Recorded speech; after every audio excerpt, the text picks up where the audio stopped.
DNA daily news analysis. సమస్యల పరిష్కారం కోసం మరోసారి రోడ్డెక్కారు తెలంగాణ ఉద్యోగులు. సిపిఎస్ అమలు సహా గతంలో ఇచ్చిన హామీలు వెంటనే అమలు చేయాలంటూ ఉద్యోగ ఉపాధ్యాయ సంఘాలు ధర్నా చేశాయి. ఉద్యోగుల ఆందోళనతో ప్రభుత్వం స్పందించింది. ఉద్యోగ ఉపాధ్యాయ సంఘాలతో సచివాలయంలో చర్చలు జరిపారు ఉప ముఖ్యమంత్రి బట్టి విక్రమార్క, మంత్రి శ్రీధర్ బాబు, సిఎస్ రామకృష్ణారావు. ప్రభుత్వంతో చర్చలతో ఉద్యోగ సంఘాలు శాంతించాయా?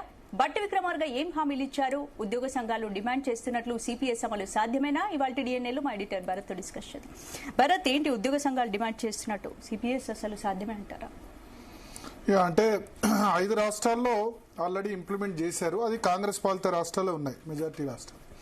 సో సిపిఎస్ ప్లస్ ఇతర డిమాండ్స్ కూడా, ఉద్యోగులకు సంబంధించిన ఇష్యూస్ మీద కూడా ఇవాళ మంత్రివర్గ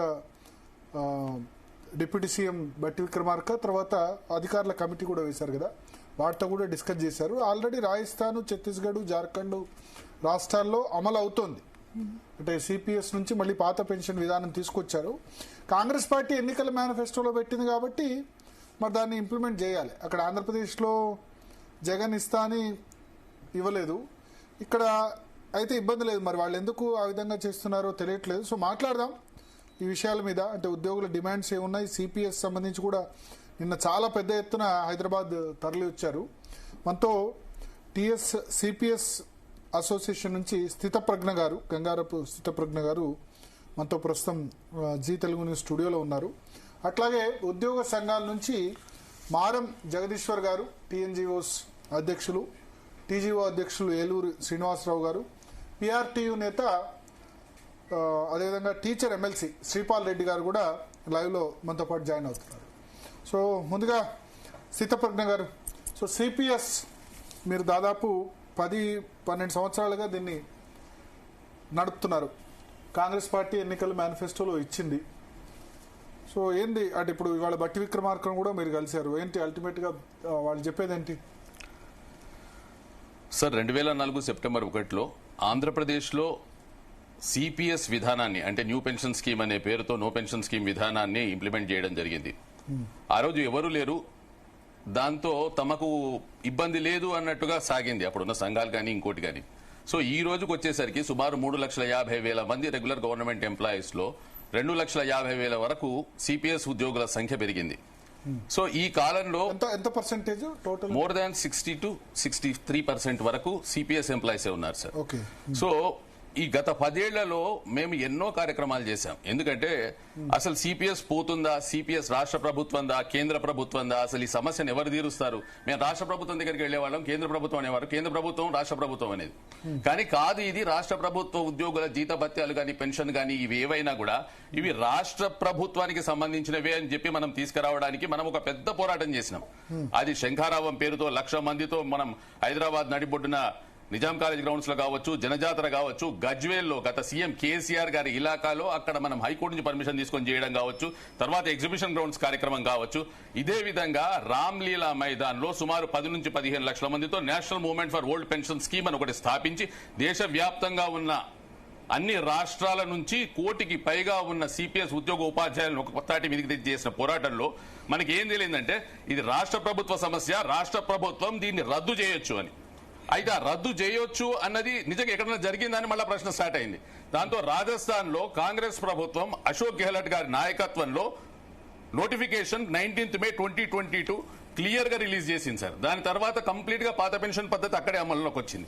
ఛత్తీస్గఢ్ లో అదే విధంగా కాంగ్రెస్ అలయన్స్ లో ఉన్న ప్రభుత్వం 11th May 2022లో అదే విధంగా జియో రిలీజ్ చేయడం జరిగింది. అక్కడ పాత పెన్షన్ ఇప్పుడు తీసుకోవడం జరుగుతోంది.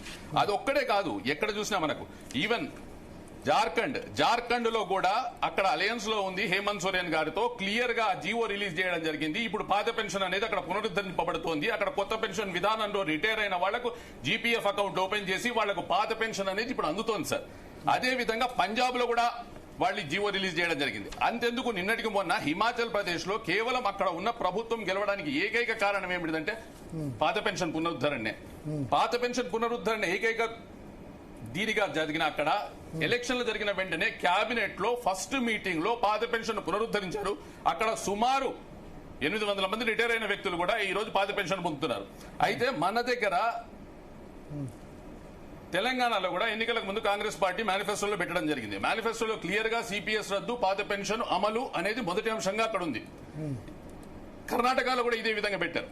కర్ణాటకలో కూడా గెలవడం జరిగింది, ఇక్కడ కూడా గెలవడం జరిగింది.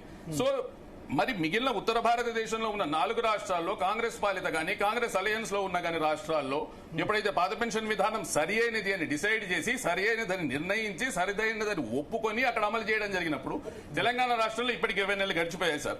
20 నెలల నుంచి కూడా ఎంతో ఓపికతో వెయిట్ చేయడం జరిగింది. ఎందుకంటే తప్పనిసరిగా చేస్తారు. కాంగ్రెస్ పార్టీ ఆ మేనిఫెస్టోలో ఎత్తుకుంది, ఆ విధానం మాది అని ఒప్పుకుంది. దానివల్ల నష్టం జరుగుతుంది. పక్క రాష్ట్రం ఆంధ్రప్రదేశ్ లో కూడా వైఎస్ జగన్ హామీ ఇచ్చారు. తర్వాత నాకు తెలియదు అది పాసిబుల్ కాదు అని ఆయన చెప్పారు.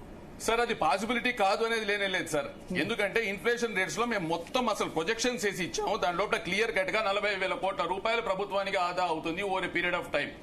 అదే కాకుండా వీళ్ళు ఏం చేస్తున్నారంటే ఇది ఉపాధ్యాయులకు ఉద్యోగులకు అది మేలు జరుగుతుందని చూడట్లేదు సార్. ఈ డబ్బు మొత్తాన్ని తీసుకెళ్లి అప్పనంగా ఏమంటే తప్పనిసరిగా ఫస్ట్ రోజు జేబులో డబ్బులు పడేది ఉద్యోగికి ఉపాధ్యాయునికి.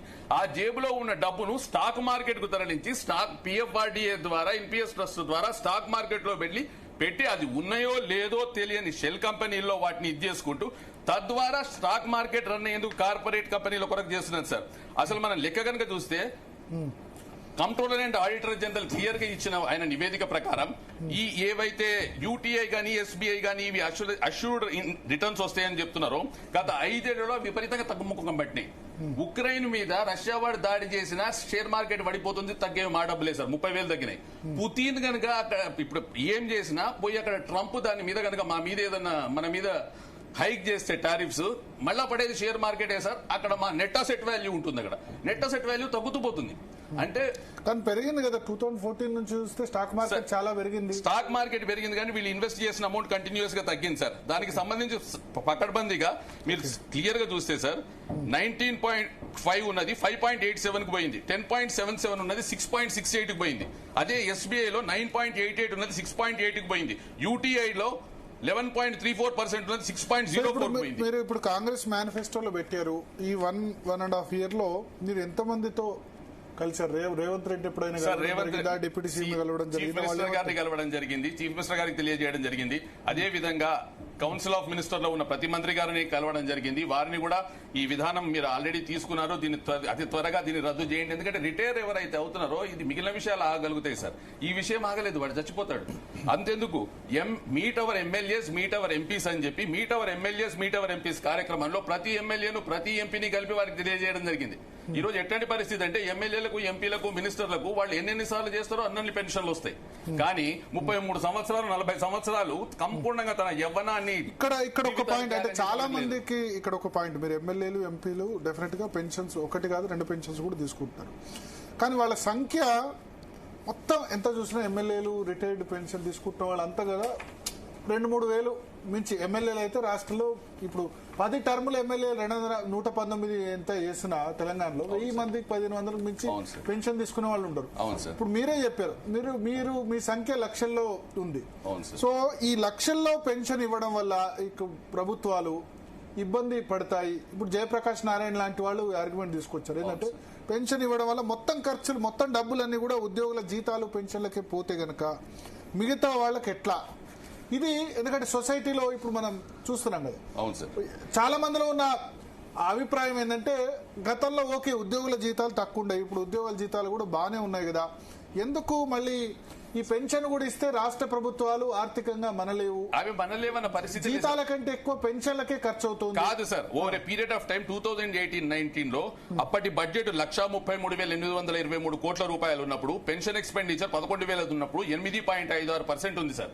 కానీ అది గనక మనం చూసుకుంటే ఈ రోజు బడ్జెట్ 2,56,858 కోట్లు 2022-23 అనుకుందాం సార్. దాంట్లో total percentage of the pension expenditure in the budget has reduce to 5.05%. అదే మనము pension expenditure with respect to the revenue expenditure కనుక చూసుకుంటే అది ఇంతకు ముందున్న 12% 7% కి వచ్చింది సార్. మనం ఇక్కడ చూస్తే ఏమవుతుందంటే బడ్జెట్ పెరుగుతోంది, ప్రభుత్వ సేవలు పెరుగుతున్నాయి.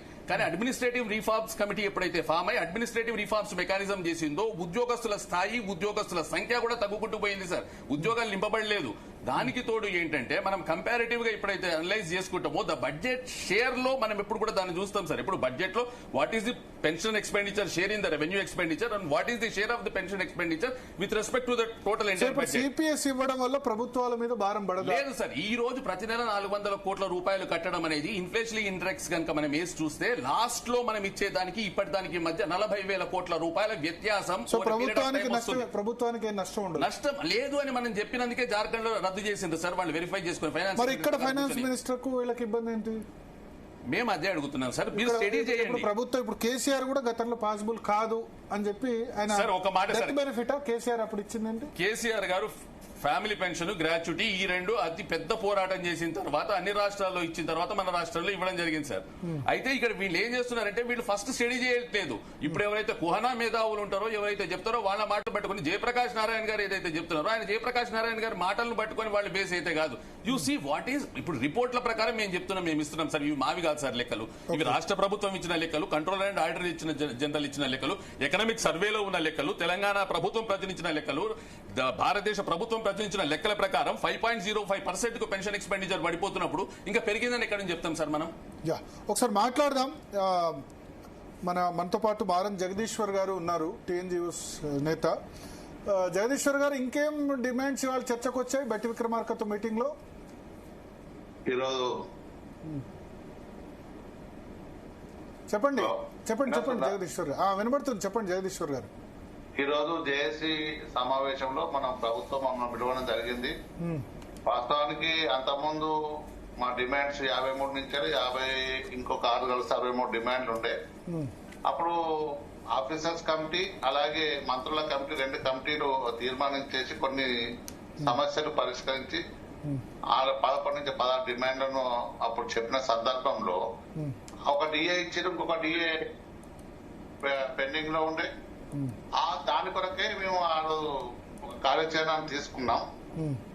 ఆ కార్యాచరణ తీసుకున్న సందర్భంలో అప్పుడు ఏవైతే డిమాండ్ మాకు ప్రభుత్వం హామీ ఇచ్చిందో చేస్తామని చెప్పిన సందర్భంలో దాని గురించి ఒక కార్యాచరణ తీసుకున్నాం. మళ్ళీ అవి ఇంప్లిమెంట్ కాలేదని చెప్పేసి, ముఖ్యంగా హెల్త్ కార్డు మా ఉద్యోగులకు చాలా ఇబ్బందికరంగా ఉన్నది.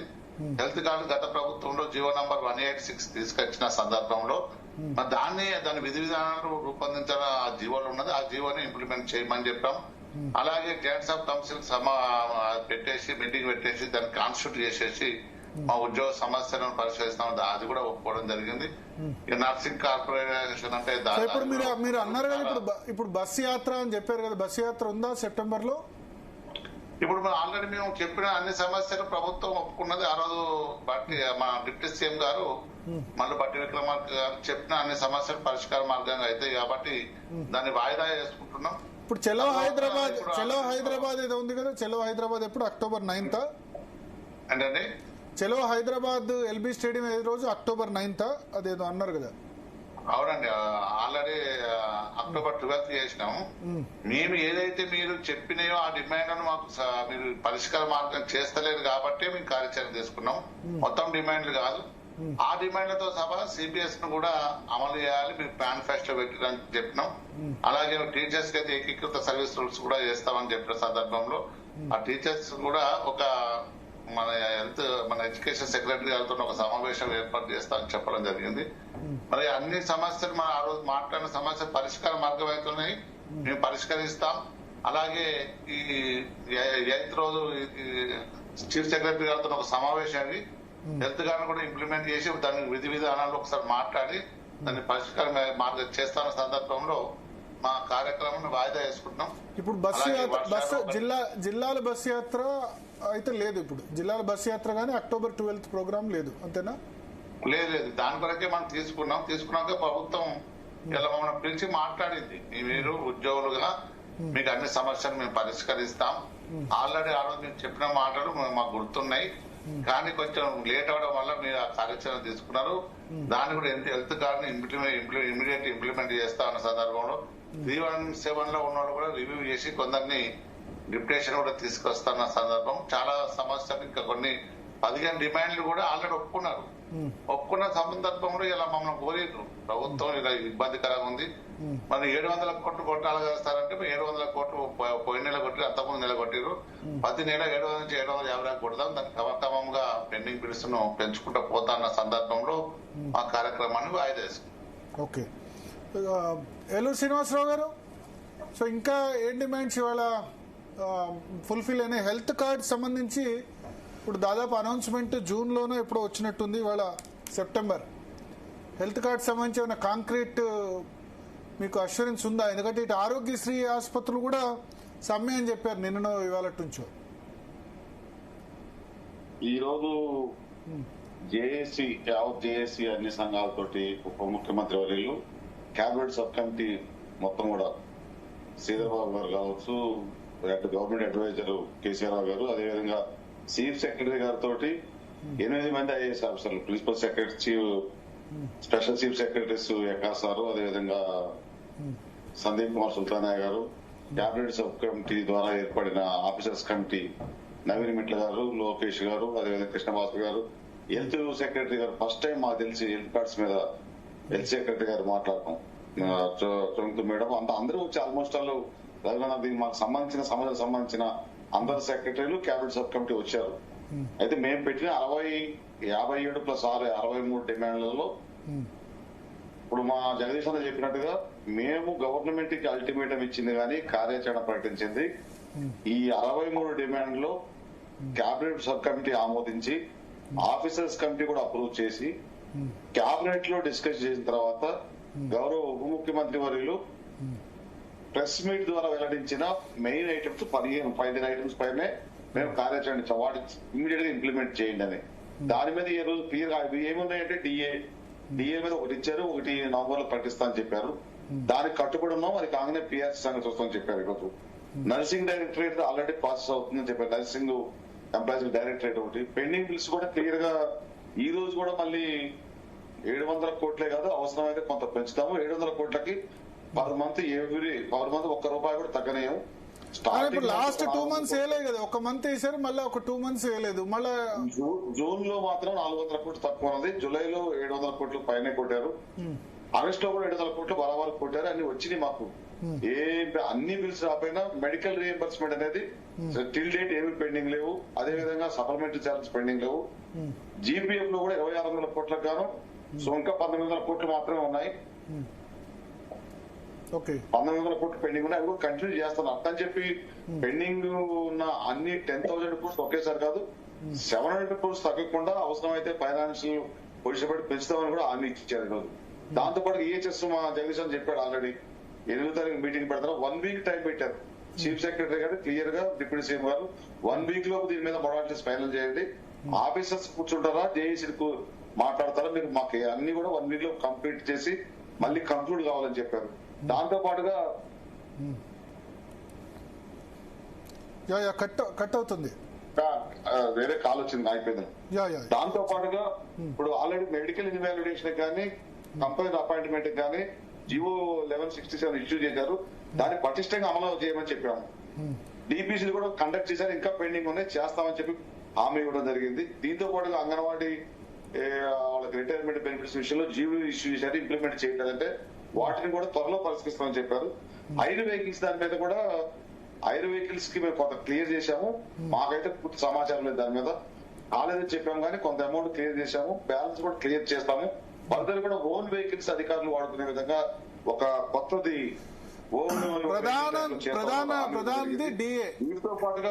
వీటితో పాటుగా ఈరోజు డిప్యూటీ సీఎం గారు చెప్పింది ఉపాధ్యాయుల విషయంలో వాళ్ళకి ఏకీకృత సర్వీసే కావచ్చు, చాలా సమస్యలు ఉన్నాయి. రెసిడెన్షియల్ స్కూల్స్ లో టైం టేబుల్ కాదు, మెను, ఇవన్నీ చాలా గత ప్రభుత్వం నుంచి ఉన్న పెండింగ్ సమస్యల పైన డైరెక్టర్ గారు ప్రిన్సిపల్ సెక్రటరీ గారితో కూర్చొని 1 week లోపు కమిటీ ద్వారా పరిష్కరించడానికి ప్రయత్నం చేస్తామని చెప్పారు. దీంతో పాటు క్యాడర్ స్ట్రెంత్ కూడా కొత్తగా మండలాలు ఏర్పడ్డ వాటిలో క్యాడర్ స్ట్రెంత్ అటు రెవెన్యూ కావచ్చు, పంచాయతీరాజ్ కావచ్చు, వీటన్నిటిపైన కూడా క్యాడర్ స్ట్రెంత్ కూడా క్లియర్ చేస్తామని మాకు కొంత కొన్ని క్లియర్ చేసినట్టుగా కొన్ని ఒక 6 డిఏతో ఒకటి, తర్వాత pending employees bills, joint staff council constitute చేసినట్టే జీవో 1-2 రోజులు ఇస్తామని చెప్పారు.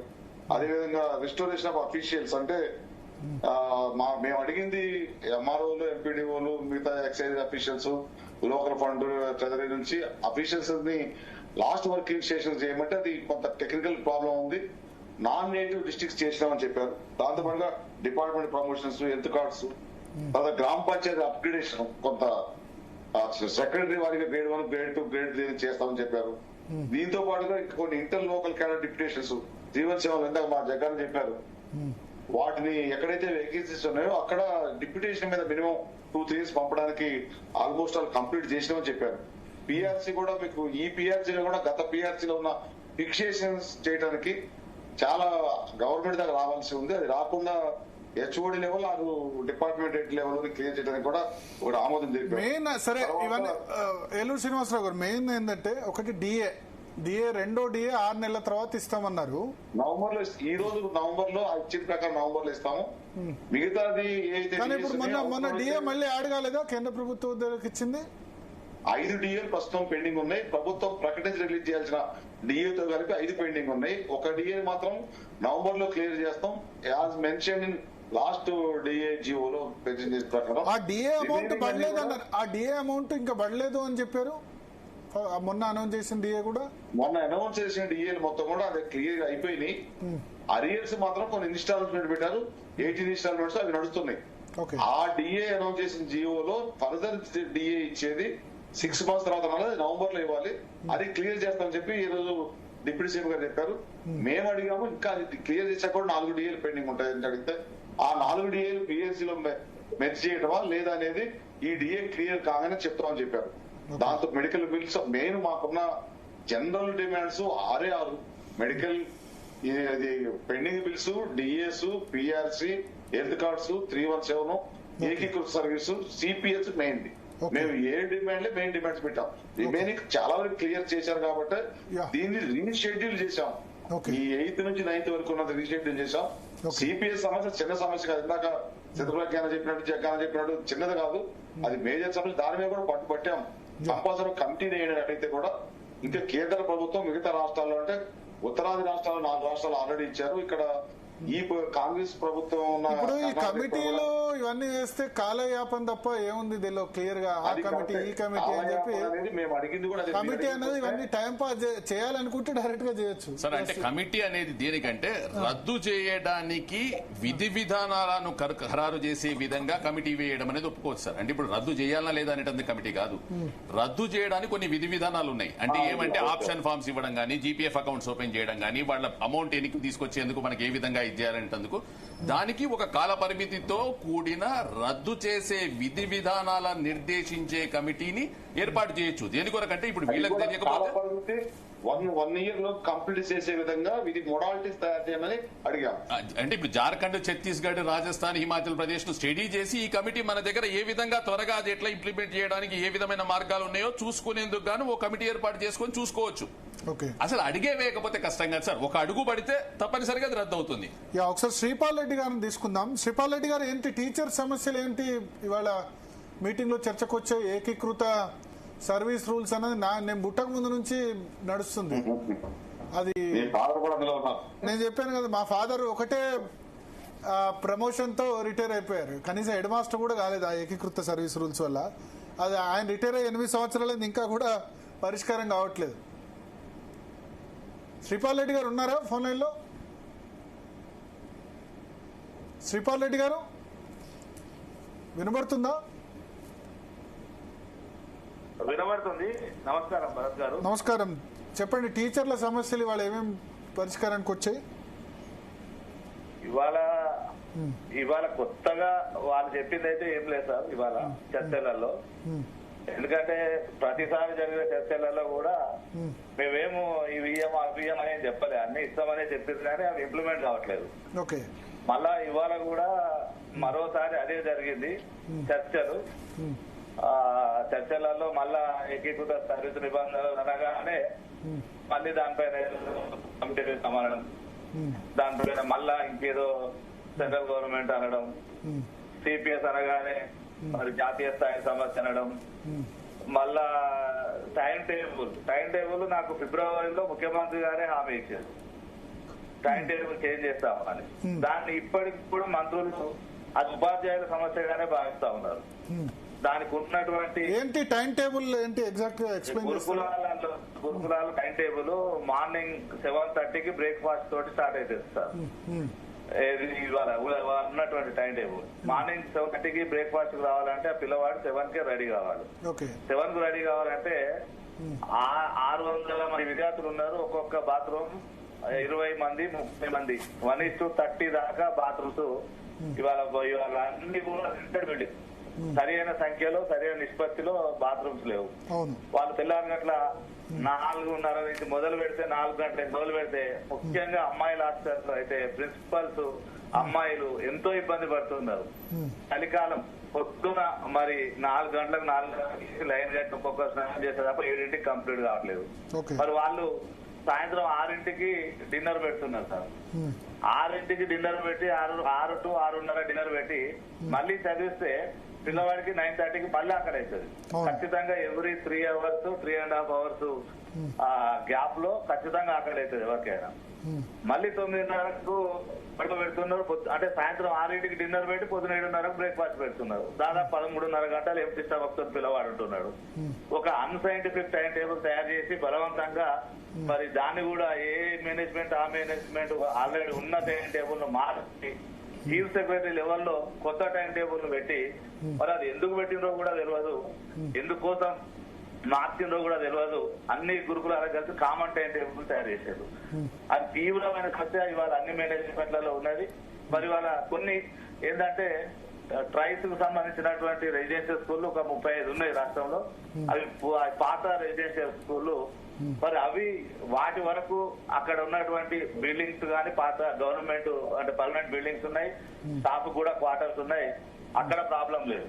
కానీ మరి వాళ్ళ అనేక ఎంజేపీలు కానీ మైనార్టీ స్కూల్స్ కానీ సోషల్ వెల్ఫేర్ కానీ ఇవాళ ట్రైబల్ వెల్ఫేర్ కానీ చాలా వరకు ఇవాళ రెంటెడ్ బిల్డింగ్స్ లో ఉన్నాయి. మరి వాటిలలో ఇబ్బందులు అవుతున్నాయంటే ఇంకా దురదృష్టకరం ఏంటంటే అవి ఎక్కడో ఊరో ఉంటాయి. ఆ ఊర్లో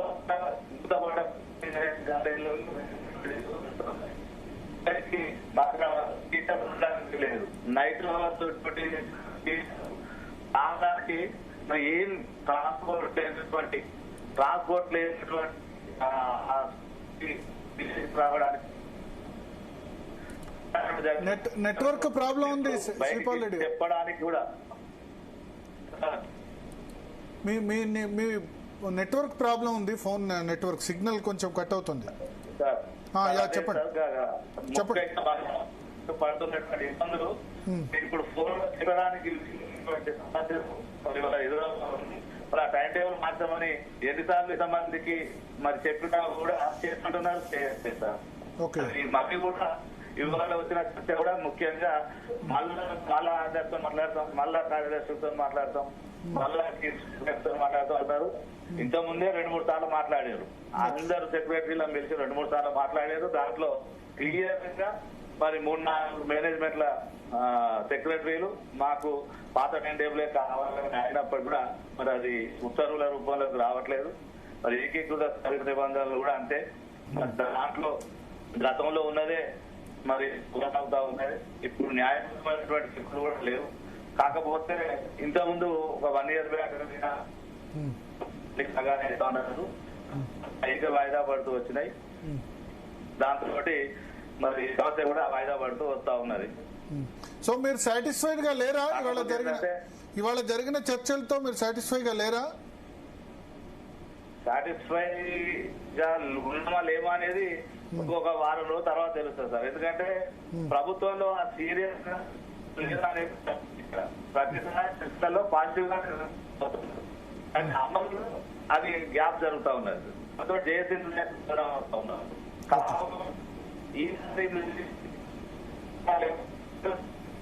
శ్రీపాల్ రెడ్డి గారు మళ్ళీ మీరు తీసుకుందాం. నెట్వర్క్ ప్రాబ్లం ఉంది, మీరు కొంత కవరేజ్ ఏరియాలోకి రండి. సో స్థితప్రజ్ఞ గారు, కమింగ్ బ్యాక్ టు సిపిఎస్ సంబంధించి ఇప్పుడు మీరు 11 సంవత్సరాలుగా పోరాటం చేస్తున్నారు. మీ సంఖ్య కూడా ఎక్కువ ఉంది కదా, 60% ప్రభుత్వ ఉద్యోగులు. అయినా సరే ఎందుకు సాధించుకోలేకపోతున్నారు సార్? ఒకటి అంటే ఇక్కడ వైఫల్యం ఎవరిది? ఇప్పుడు మొన్న మీరు టీచర్ ఎమ్మెల్సీ ఎన్నికల్లో కూడా పోటీ నిలబెట్టారు. కానీ మీ ఇద్దరు అభ్యర్థులకి రాలేదు. అంటే రావాల్సిన ఓట్లు కూడా రాలేదు. సిపిఎస్ కావాలంటే మరి మీ సిపిఎస్ ఉద్యోగులంతా ఒక తాటి మీద ఉండాలి కదా సార్. అది అక్కడ జరుగుతున్నది ఏమిటంటే సిపిఎస్ ఉద్యోగ ఉపాధ్యాయులు అనేవారు వేరే ఎక్కడనో లేరు సార్. ఈ రోజు 206 సంఘాలతో ఏదైతే జాయింట్ యాక్షన్ కమిటీ ఏర్పడిందో దాంట్లోనే ఉన్నది. ఎందుకంటే అతను టీచర్ కావచ్చు, డ్రైవర్ కావచ్చు, లేకపోతే ఇంజనీర్ కావచ్చు, లేకపోతే లాయర్ కావచ్చు, ఏదైనా బేసిక్ అతను 2004 సెప్టెంబర్ 1 తర్వాత నియమింపబడిన ఉద్యోగి. సో ఇప్పుడు గత 10 సంవత్సరాలుగా మేము చేసింది ఏమిటంటే ప్రతి ఒక్క సిపిఎస్ ఉద్యోగ ఉపాధ్యాయునిలో ఏ విధమైన నష్టము సిపిఎస్ కారణంగా జరుగుతుందో వాళ్ళకి తెలియలేదు. అది తెలిసి చెప్పినాం. రెండోది రిటైర్ అయిన వాళ్ళందరినీ చూపించుకుంటూ మనం వచ్చినాం. దాని ద్వారా మొత్తం సిపిఎస్ ఉద్యోగ ఉపాధ్యాయులందరినీ కూడా ఒక దగ్గరికి తీసుకురాగలిగాం. అయితే ఎప్పుడైనా మనకు సమస్య సఫలీకృతం కావాలంటే ఆల్రెడీ ఎస్టాబ్లిష్ అయి ఉన్న వ్యవస్థీకృత సంఘాలన్నీ కూడా ఒకతాటి మీదకి రావాలి. గత 10 ఏళ్ల కాలంలో మీరు చూడండి, తెలంగాణ ఏర్పడక ముందు జాయింట్ యాక్షన్ కమిటీ ఏదైతే ఫామ్ అయి ఉందో దాంట్లో అన్ని సంఘాలు ఒక దగ్గరికి వచ్చినాయి. మళ్ళీ 10 ఏళ్ల తర్వాత ఈ రోజు Telangana employees joint action committee ఏదైతే మారం జగదీశ్వరన్న గారు లేదా ఏలూరు శ్రీనివాసరావు గారి అండర్ లో ఏర్పడ్డదో దాంట్లో మాత్రమే మొత్తం సంఘాల నుంచి ఒక దగ్గరికి చేరినాయి. కనుక గత 11 ఏళ్లలో సరే ఏంటంటే ఇది మేము ఏ రోజు కూడా ఆగస్టు 23 కానీ సెప్టెంబర్ 1 కానీ చేయకుండా లేము. కానీ ఈసారి మొట్టమొదటిసారిగా జాయింట్ యాక్షన్ కమిటీగా వాళ్ళు టేకప్ చేసి ఈ సమస్యను సాల్వ్ చేసేందుకు ముందుకు వచ్చిన తర్వాత మేము ఒకటే సార్, మేము పల్లెకిలైతే బోయిలుగా రెడీగా ఉన్నాం. కానీ మేము నాయకులు కావాలని కోరిక ఏ సిపిఎస్ ఉద్యోగ ఉపాధ్యాయుల్లో లేదు. ఈ రోజు 206 సంఘాలకు ప్రాతినిధ్యం వహిస్తున్న చైర్మన్ గా, సెక్రటరీ జనరల్ గా వారిద్దరు, మిగిలిన సంఘాలందరూ కూడా ముందరుండి మేము సిపిఎస్ ను రద్దు చేయిస్తామని చెప్పి నిన్న పలకడం అనేది అది నిజంగా మాకు చాలా ఆనందాన్ని ఇచ్చింది సార్. ఇప్పుడు ఉద్యమం అనేది పకడ్బందీగా పర్ఫెక్ట్ గా పోతున్నది. ఎందుకు ఒకటి ఒక కాలర్ తీసుకుందాం. కాలర్ తీసుకున్న తర్వాత మాట్లాడదాం. నాయక్ గారు చెప్పండి. నమస్తే సార్. నమస్తే, చెప్పండి సార్. నా పేరు డాక్టర్ రాజు నాయక్ సార్. నేను పంచాయత్ సెక్రటరీగా పనిచేస్తున్నా సార్. ఓకే. అయితే మేము ఫస్ట్ 2019లో జూనియర్ పంచాయత్ సెక్రటరీగా జాయిన్ అయినాం సార్. Okay sir. చెప్పండి మీ సమస్య. సార్, మా పంచాయత్ సెక్రటరీ సమస్యలు చాలా ఉన్నాయి సార్. అందులో మేము 2019లో జూనియర్ పంచాయత్ సెక్రటరీగా అపాయింట్మెంట్ అయినాం సార్. గుర్తుంది, తెలుసు. 9,000 10,000 జీతం స్టార్టింగ్ అప్పుడు. అవును సార్. 15,000 ఉండే సార్. 15,000. 9,000 మంది అనుకుంటా. 9,000 మంది పంచాయత్ సెక్రటరీలో గవర్నమెంట్ మాకు ప్రొఫెషనల్ పీరియడ్ గా ఇప్పటి వరకు డిక్లేర్ చేయలేదు సార్. ఓకే. అయితే ఇంకో సమస్య ఏంటంటే సార్, ఇప్పుడు మా సర్వీసింగ్ అనేటువంటిది ప్రొఫెషనల్ పీరియడ్ సార్. ఇప్పుడైతే చెప్పండి నాయక్ గారు. సార్, అయితే మాకు 4 years professional, 2 years professional period తీసేసి 2 years అనేటువంటి కలిపితే మాకు బాగుంటుందని గౌరవ పెద్దలు ఉన్నటువంటి ఛానల్ లో ఉన్నటువంటి జగదీష్ అన్న గారికి పెద్దలకు అందరికీ సమానంగా మేము ధన్యవాదాలు తెలియజేస్తున్నాం సార్. మా సమస్య సార్. ఓకే. సో విన్నారు, జగదీశ్వర్ గారు విన్నారు. అది నోట్ కూడా చేసుకుంటారు, ప్రొబేషన్ పీరియడ్ తగ్గించాలని. సిద్ధప్రజ్ఞ గారు, ఒకటి సిపిఎస్ సంబంధించి ఇప్పుడు సామాన్య ప్రజల్లో చాలా మందిలో 2-3 రకాల అపోహలు ఉన్నాయి. ఉద్యోగుల జీతాలకే, పెన్షన్లకే అన్ని డబ్బులు పోతే ఎట్లా, ఉద్యోగులకు ఎక్కువ జీతాలు ఉన్నాయి. ఎందుకంటే ఇప్పుడు డిస్కషన్ జరుగుతుండే కూడా చాలా కామెంట్స్ వస్తున్నాయి. సో మీరు మిగతా ప్రజలను కూడా ఎట్లా కన్విన్స్ చేయగలుగుతారు? ఎందుకంటే దేనికైనా సరే రాజకీయ పార్టీలు చాలా ఖర్చులు పెడుతున్నాయి, ఉచితాల కోసం చాలా ఖర్చులు పెడుతున్నాయి. ఆ ఉచితాల ఖర్చులు తగ్గించుకుంటే ఇవన్నీ కూడా అనవసరం. జీతాలు, పెన్షన్లు ఈజీగా ఇవ్వచ్చు, అనవసరంగా ప్రజలు అడిగిన ఉచితాలు కూడా ఇస్తున్నారు. ఫ్రీ బస్సు ఎవరు అడగకుండానే ఇచ్చేశారు. సో ఈ ఖర్చు అన్ని తీసుకుని ఉద్యోగులకు జీతాలు, పెన్షన్లు టైంకి ఇవ్వచ్చు, ఇవన్నీ చేయొచ్చు. సార్, ఇక్కడ ప్రజలు అనేది అల్టిమేట్ గా ఏ ప్రభుత్వమైనా ఉన్నది ప్రజల కొరకే సార్. ఉద్యోగులు అంటే సపరేట్ గా లేరు, ఉద్యోగులు కూడా ప్రభుత్వంలో భాగమే. ఇప్పుడు ఏదైతే జీతాలు పెంచినంటారో ఇది గత 10 ఏళ్ల కాలంగా ఇచ్చిన ఒక గోబుల్స్ ప్రాపగాండా. ఈ రోజు మీకు చెప్తున్న ₹1,00,000 జీతం ఎవరికి వస్తుందంటే వాడు రిటైర్ అయ్యే టైంకు వానికి వస్తుంది. కానీ అప్పుడు కాదు, రిటైర్ అయిన తర్వాత వానికి వచ్చేది దానిలో కూడా పాత పెన్షన్ లో ఉంటే వానికి వచ్చేది 50%. ఏది లాస్ట్ పే డ్రాన్ లో. అదే ఒక జూనియర్ అసిస్టెంట్ కు నిజంగానే నిన్న ఎగ్జాంపుల్ చెబుతూ జాయింట్ యాక్షన్ కమిటీ మీటింగ్ లో మా జగదీశ్వరన్న గారు ఒక ఎగ్జాంపుల్ సింపుల్ గా చెప్పిండు. ఒక జూనియర్ అసిస్టెంట్ కు సుమారుగా వచ్చే జీతం 25,000 నుంచి 28,000. దానితోటి హైదరాబాద్ లో ఆ 25 నుంచి 28 వేలతోటి నిజంగా మీకు ఒక ఇల్లు దొరుకుతుందా? బేసిక్ పైన 25 వేలు మొత్తం అతను డ్రానే అంత వస్తుంది సార్ సుమారుగా. మీరు ఎందుకు జగదీష్ అన్న క్లియర్ గా చెప్తాను చూడండి మీరు. అన్న భరత్ గారు, వాస్తవానికి ఒక జూనియర్ ఎస్టేట్ 28,000, హైదరాబాద్ అయితే 29,000 ఉండొచ్చు. 25,000 బేసిక్ పైన మొత్తం సార్. పేరే. మొత్తం కొత్తగా జాయిన్ అయితే కొత్తగా జాయిన్ అయితే 30% 30% ఉంటుంది కదా. అన్ని అయిన తర్వాత వస్తుంది సార్. 25 ఉంటే ఇక్కడ 20-30 దాకా ఉండొచ్చు. అయితే ఒకవేళ హైదరాబాద్ ఉంటే ఎంతైనా ఒక డబుల్ బెడ్రూమ్ ఇల్లు తీసుకోవాలంటే అంత తల్లిదండ్రులు ఉంటారు. ఎంతకు వస్తుంది ఇక్కడ హైదరాబాద్ లో డబుల్ బెడ్రూమ్ ఉండాలంటే? దాదాపు మినిమం 15 నుంచి 20 పెట్టది, ఎక్కడో దూరంలో అయితే రాదు. జీతాలు పెరిగింది అంటారు. ఈ జీతాలు భాగమే కదా ఇప్పుడు డెవలప్ అవుతుంది రాష్ట్రంలో. కొత్తగా ఇప్పుడు జూనియర్ అసిస్టెంట్ అంటే జనరల్ గా ఇవి కారుణ్య నియామకాలే కదా, అంతేనా? డైరెక్ట్ రిక్రూట్మెంట్ అయింది. ఎగ్జిట్లు కూడా వాళ్ళకి 31 నుంచి 32-33 వస్తాయి. ఏదైనా ఈ జీతం గౌరవంగా బతకడానికి సరిపోదు వాస్తవానికి. మీరు ఏమంటే లాస్ట్ మూమెంట్ లో వచ్చే జీతాన్ని తీసుకుంటారు, 1,00,000 వస్తుంది, 1,50,000 వస్తుంది. మరి వాళ్ళు 20 సంవత్సరాలు అన్ని బంద్ చేసి మరి ఇప్పుడు కష్టపడి మీరు చెప్పిన ఇప్పుడు ఉద్యోగుల పట్ల సమాజంలో ఉన్న అక్కసు గాని ఈర్ష్యను గాని తొలగించాల్సిన బాధ్యత మీది. మా జీతం ఇంత కాదు. ఎప్పుడో చర్చ జరుగుతుంటే కూడా కొంతమంది కామెంట్ పెడతారు, లక్షల జీతాలు తీసుకుంటారు, మళ్ళీ లంచాలు తీసుకుంటారు అన్నప్పుడు మీరు ఎక్స్ప్లెయిన్ చేయాలి. మా జీతం ఇంత కాదు, జూనియర్ అసిస్టెంట్ జీతం 25,000, ఎస్జిటి సెకండరీ గ్రేడ్ టీచర్ 31,000, ఇంత కాదు. వాడు రిటైర్మెంట్ 25-30 సంవత్సరాల తర్వాత సర్వీస్ తర్వాత వచ్చేది 1,00,000. అందరికీ లక్ష జీతాలు లేవని మీరు చేయాలి. ఎందుకంటే నేను అబ్జర్వ్ చేస్తుందంటే ప్రభుత్వాలు లేకపోతే పార్టీలు ఏం చేస్తున్నాయంటే ఉద్యోగుల మీదకి ప్రజలు రెచ్చగొడుతున్నాయి, ప్రజల మీదకి ఉద్యోగులు జరుగుతున్నది. ఇప్పుడు ఏమనుకుంటాడు, మీరే చెప్పుకుంటూ పోతుండ్రు. అనేది 28-30 వేలు వస్తుంది. ఒక ఎడ్జిట్ అయితే 32-33 అనుకుందాం. ఆయన ఇక్కడ బతకగలుగుతాడా ఆ జీతంతో? మరి నెంబర్ 1 స్థానం వచ్చిందంటే మా జీవితం హైదరాబాద్ లో కష్టమే. జిల్లాల్లో మండలాల్లో చిన్న కేంద్రాల్లో అయితే బతకొచ్చు 30-32 వేలు బతకొచ్చు అంటే బతకొచ్చు. మరి ఆయన జీవితాంతా కష్టపడి ఇలా ఇంట్లో అన్ని ఆస్తులు అమ్ముకొని చదివి లాస్ట్ ఒక నౌకరు వస్తే వాడు బలైన వర్గాల నుంచి వచ్చినాడే కదా. మన వాళ్ళ కుటుంబం కూడా రైతు కుటుంబం నుంచి వచ్చేదో కూలీ కుటుంబం నుంచి వచ్చేదో మీరే టీవీలలో ఇస్తుంటారు. ఒక కూలీ కొడుకు ఇలా గ్రూప్ 1 కొట్టిండు, ఒక కూలీ కొడుకు వాళ్ళందరూ వాళ్ళకి చిన్న గౌరవమైన వేతనం వస్తే చాలా మంది అట్టాస్ పడుతారు. ఇప్పుడు మన ఎమ్మెల్యేలు మంత్రులు వాళ్ళ జీతపత్యాలు ఎంత? ఒక ఎమ్మెల్యే దగ్గరికి ఒక 2-3 గన్మెన్లు పనిచేస్తారు, మా ఉద్యోగులు పనిచేస్తారు, మంత్రుల దగ్గర 10-20 మంది పనిచేస్తారు. వీళ్ళన్ని మాకు ఉద్యోగుల జీతపత్యాలని క్రియేట్ చేస్తే అది ఇటువంటి పరిస్థితుల్లో మనం ఉన్న వాస్తవానికి. ఇలా మీ ఛానల్ నడవాలంటే ఎంతమంది ఉద్యోగులు పనిచేస్తే నడుస్తుంది? వాళ్ళ జీతపత్యాలు పనిచేస్తారా? ఇలా ఉన్న ధరల బట్టి చూస్తే మా జీతాలు పెరిగేది కూడా ధరల బట్టి పెరుగుతాయి. మా డిఏ కూడా ఉన్న పరిస్థితి ధరల ఇండెక్స్ ప్రకారం మా జీతాలు పెంచుతారు. ఎక్కువ జీతాలు మరి ఎట్లా నేనేమంటా అంటే ఇప్పుడు సమాజంలో జరిగే మిగతా వాళ్ళని కూడా మీకు సపోర్ట్ గా భాగస్వామ్యం తీసుకురాగలిగితే ఏ ప్రభుత్వాలను అయితే. ఎందుకంటే ఇప్పుడు జీ అవార్డ్స్ ఈవెంట్ లో రేవంత్ రెడ్డి మాట్లాడారు, నన్ను కోసుకు తిన్నా డబ్బులు లేవు, 98% ప్రజలు ఉన్నారు, మీరు 2% ఉన్నారు ఉద్యోగులు.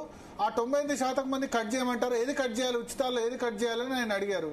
దాని 2% ముఖ్యమంత్రి గారు ఉన్నారు, మంత్రులు ఉన్నారు, ఎమ్మెల్యేలు ఉన్నారు, ఆ రాజకీయ నాయకులు అందరు ఉన్నారు. ఆ జీతాలు తీసుకున్నట్లు మేము ఒక్కరే జీతాలు తీసుకుంటారు అని చెప్పి లక్షలలో కూడా తీసుకుంటారు. ఈ 2% కూడా 99% నుంచి వచ్చిన వాళ్ళే సార్. ఒకటి గుర్తుపెట్టుకోండి సార్, ఒక డిగ్రీ అయిపోయినాక ఓ అమెరికాకు పోయేటందుకో లేకపోతే ఇంకెక్కడికి పోయేటందుకో మామూలు డిగ్రీ చేసుకుని ఉండి middle class lower middle class ఫ్యామిలీల నుంచి వచ్చే వాళ్ళు ఎవరు కూడా ప్రతి ఒక్కరు గవర్నమెంట్ ఉద్యోగానికి వస్తాడు సార్. 10 ఏళ్లు 11 ఏళ్లు అశోక్ నగర్ లోనో లేకపోతే ఉస్మానియా యూనివర్సిటీలో 15 ఏళ్లు గడిచిన తర్వాత వారి అదృష్టం బాగుండి ఒక నోటిఫికేషన్ వస్తే ఆ నోటిఫికేషన్ లో ఒక జాబ్ వస్తే అన్న చెప్పినట్టు 20-23 వేలకు జాయిన్ అయితే రిటైర్ అయ్యే టైంకి 1,00,000-1,12,000 వానికి వస్తే వాడు రిటైర్ అయిన తర్వాత వాడికి రావాల్సిన మొత్తం పెన్షన్ కనుక 50,000, 40,000, 30,000 వాని జీవిత ప్రమాణాన్ని బట్టి ఇవ్వకపోతే వాడు ఆత్మహత్య చేసుకోవడం తప్పితే ఇంకేం మిగిలి ఉంటుంది సార్? మీరు రిక్రూట్మెంట్ తగ్గించిండ్రు, మీరు రిక్రూట్మెంట్ అయినాక పెన్షన్ తీసేసిండ్రు, కార్పొరేటీకరణ చేసేసిండ్రు, ఇక ప్రైవేటైజేషన్ ఆఫ్ పెన్షన్ చేసేసిండ్రు. ఇప్పుడు ప్రైవేటైజేషన్ ఆఫ్ ఇండస్ట్రీస్ నడుస్తున్నది, ప్రైవేటైజేషన్ ఆఫ్ జాబ్స్ కాంట్రాక్ట్ రూపంలో వస్తున్నది, అవుట్ సోర్సింగ్ రూపంలో వస్తున్నది. 10,000కు 12,000కు పనిచేయిస్తున్నారు. ఇప్పుడు నిజంగా ఉద్యోగులు అనేవాడు లేకపోతే ప్రభుత్వం యొక్క ప్రణాళికలన్నీ ప్రజలకు ఏ విధంగా అందుతాయి చెప్పండి సార్. నిజంగా వీళ్ళు ఏమి చేయట్లేదా? రోడ్డు వేసేవాడేవాడు, ఇంజనీర్ తయారు చేసేవాడు వాడే, లేదు దాన్ని చేస్తున్న ఇంకో కార్యక్రమం చేసేవాడు వాడే, ప్రతి ఒక్కటి చూసుకోవాల్సిన వాడే, రేషన్ షాపులు ఇచ్చేందుకు రేషన్ కార్డులు చేసుకునేటోడు వాడే. లేకపోతే మీకు టాప్ టు బాటం ఎందుకు వస్తుంది మరి సమాజంలో ఇది ఒక రకమైన గోబెల్స్ ప్రాపగండా నడుస్తుంది సార్. దానికి కూడా మేము ఇదే చేసినాం ఉత్తర భారతదేశంలో. సమాజంలో రావట్లేదు, మీ మీడియా చేసే ఎక్స్పోజింగ్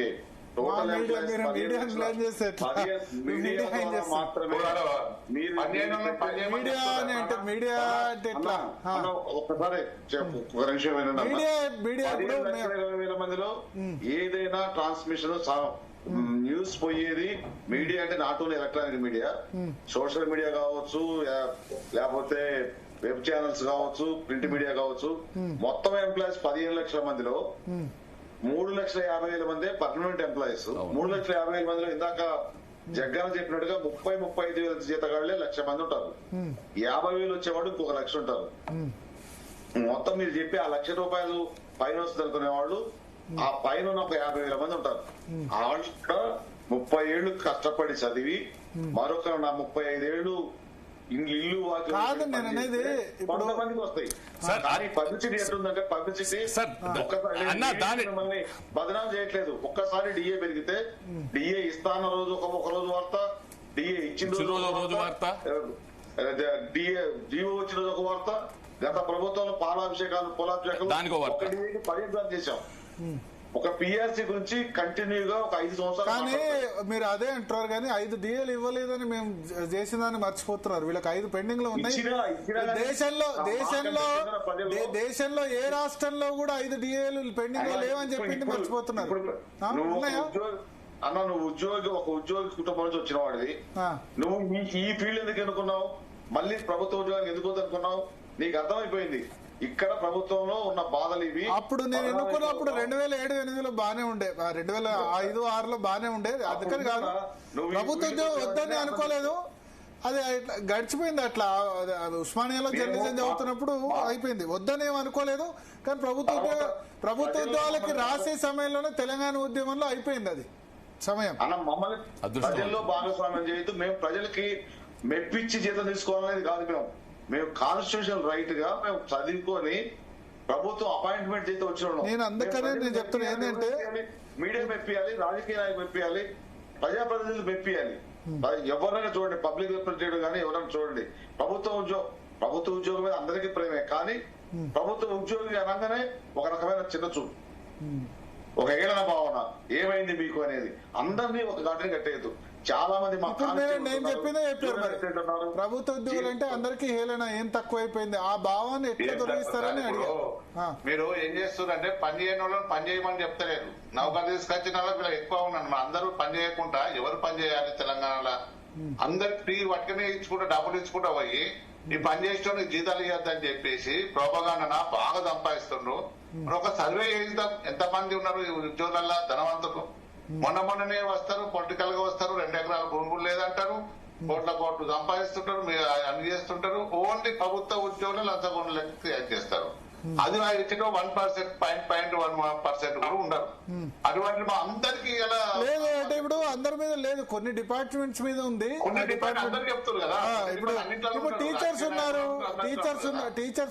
టీచర్స్ అవకాశం లేదు. ఆఫీసులో కూడా ఉంటే ఒకరికి ఇన్కమ్ ఉండొచ్చు, ఉంటే కావచ్చు, కానీ మిగతా వాళ్ళ పరిస్థితి ఘోరంగా ఉంటది. పిల్లలు పెళ్లి చేయలేరు, చేసేటోళ్ళు కూడా వాయిదా. టీచర్స్ ఉన్నారు, teachers is non corrupted department. దాని గురించి అనట్లేదు. కొన్ని డిపార్ట్మెంట్స్ మీద ఉంది, కొన్ని డిపార్ట్మెంట్స్ ఉంది, రెవెన్యూ, ట్రాన్స్పోర్ట్, ఇరిగేషన్, ఇవన్నీ నేను చెప్తున్నా. ప్రభుత్వ శాఖల్లో కూడా రెవెన్యూ పబ్లిక్ తో ఉన్న సంబంధం ఉన్న కొన్ని డిపార్ట్మెంట్లే, రెవెన్యూనో, పంచాయతీ, మున్సిపాలిటీ, దానిలో కూడా బాబు మంచి వాళ్ళు ఉన్నారు. కానీ సమాజంలో ఆ డిపార్ట్మెంట్లు సమాజంలో ఉన్న వ్యతిరేకత పోగొట్టుకోవాలి, ప్రజలకు దగ్గర కావాలని నేను చెప్తా. ఇప్పుడు revenue department, transport, commercial tax, ఇప్పుడు మీ ఇరిగేషన్ లోనే జగదీశ్వర్ గారు మీరు చేస్తున్న 3 జైల్లో ఉన్నారు.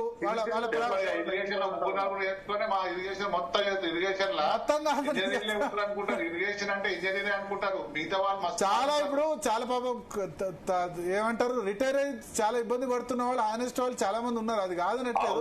ఇప్పుడు మీరు చెప్పాను భరత్ గారు, ఇరిగేషన్ అంటే ఒక ఇంజనీర్లే కాదు, అలా అటెండర్ ఉంటారు, జూనియర్ అసిస్టెంట్ ఉంటారు, సీనియర్ అసిస్టెంట్, సూపరింటెండెంట్ ఉంటారు, వర్క్ చార్జ్ ఎంప్లాయీ ఉంటారు.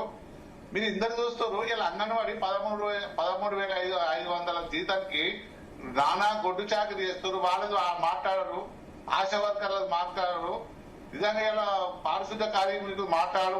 ఎవరైనా తీస్తారా?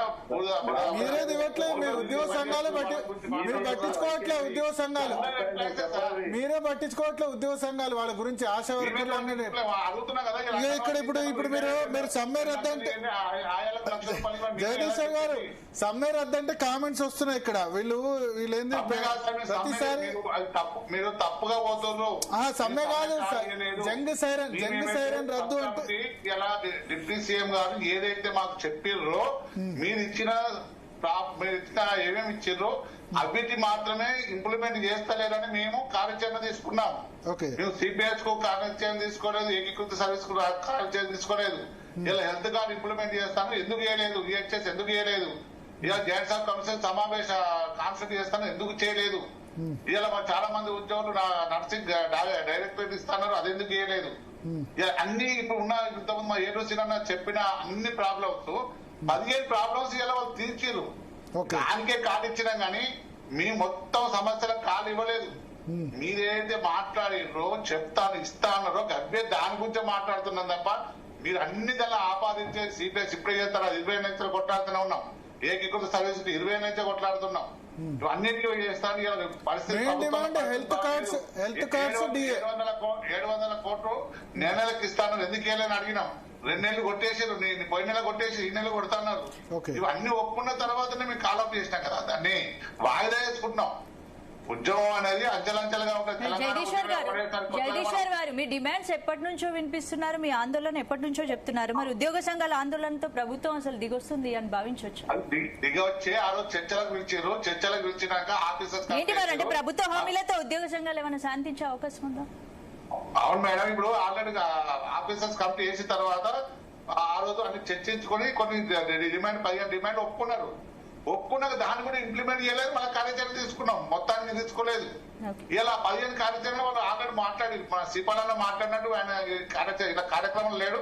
అదే ఇప్పుడు 8వ రోజు వారం రోజుల్లో మనం ఈహెచ్ఎస్ ఇంప్లిమెంట్ చేస్తున్నారు. ఆల్రెడీ జీవో 186 తీసుకొచ్చినాం.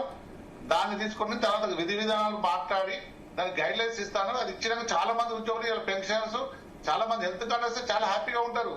ఒక్కొక్కరు సాధించుకుంటూ పోతున్నాం. ఒకటేసారి మొత్తం కావాలి, ఒక్కసారి సమ్మె చేయాలి, ప్రభుత్వం రికార్డు పెట్టడం మా ఉద్దేశం కాదు. ఒక కాలర్ సిద్ధంగా ఉన్నారు, మాట్లాడదాం. కాలర్ సిద్ధంగా ఉన్నారు. ఎస్ దేవయ్య గారు చెప్పండి. ఏం లేదు సార్, ఇప్పుడు సిపిఎస్ రద్దు చేస్తే ప్రభుత్వానికి భారం అని మీరు అంటున్నారు కదా. నేను అనట్లేదు, మీరు అన్న మాటలు బట్టి అనిపించింది ఏంటంటే నేను అలా అంటే ఇప్పుడు ప్రభుత్వ ఉద్యోగుల తరపున ప్రతిసారి చర్చ పెడుతుంది జీచాలే. అది భారం జగదీశ్వర్ గారు తెలిసి ఎల్లు శ్రీనివాసరావు. ఒక నిమిషం క్లారిఫై చేయాలి, మీరు అడిగారు కాబట్టి. ఒక ప్రభుత్వ ఉద్యోగి రిటైర్డ్ పెన్షనర్ కొడుకుని నేను, okay, but I have to balance మిగతా పబ్లిక్ ఒపీనియన్, ప్రభుత్వ ఉద్యోగులకు సంబంధించిన ఒపీనియన్. నేనేమంటా అంటే సమాజంలో నేను ఒకటి అబ్జర్వ్ చేసేందంటే ప్రభుత్వ ఉద్యోగులు పెన్షనర్స్ వీళ్ళ మీద ఒక అభిప్రాయం ఉంది. దాన్ని తొలగించాల్సిన బాధ్యత మీది. ఇప్పుడు ఎవరైతే ప్రతి ప్రభుత్వ ఉద్యోగులు ఉంది. అది సిపిఎస్ గురించి చర్చ ఎవరైనా పెట్టారా? ఛానల్ పెట్టిందా మీరు చెప్పండి. ఇవాళ కవిత సంబంధించి ఇంత ఇంపార్టెంట్ ఒక నిమిషం క్లారిఫై చేయాలి. ఒక నిమిషం నేను ఒక నిమిషం ఇవాళ ఏంది అందరు తీసుకోవాల్సిన టాపిక్ కవితకు సంబంధించిన ఇంత వ్యాఖ్యలు సస్పెండ్ చేసినా సరే మేము ప్రభుత్వ ఉద్యోగులు సమస్య తీసుకున్నామంటే మేము దేనికి ప్రయారిటీ ఇస్తున్నట్టు? ఫస్ట్ చర్చ దీనికే కదా. ఇప్పుడే కాదు, ఇది ఎన్నోసారి చర్చ. అది ఏలూరు శ్రీనివాసరావు గారు తెలుసు, మారం జగదీశ్వర్ గారు తెలుసు కదా. ఎన్నోసారి చర్చ. ఈ 3 నెలల్లో మేము ఒక 10 సార్లు తీసుకున్నాం. ఒక 10 సార్లు తీసుకున్నాం ఈ 3 నెలల్లో. సో క్లారిఫై ఇవాళ అందరు తీసుకునే చర్చ ఆ కవితకు సంబంధించిన టాపిక్ కూడా మేము తీసుకుంటాం. కానీ ఫస్ట్ తీసుకునేది ప్రభుత్వ ఉద్యోగులు. ఎందుకంటే ప్రభుత్వ ఉద్యోగులు కరెక్ట్గా పనిచేస్తేనే ప్రభుత్వం నడుస్తుంది. అన్హ్యాపీగా ఉంటే ప్రభుత్వం నడదు కదా. ఎట్ ది సేమ్ టైం నేను చెప్పేది ఏంటంటే నా అబ్జర్వేషన్ చెప్తున్నా. నేను రిటైర్డ్ ప్రభుత్వ ఉద్యోగ కొడుకునే.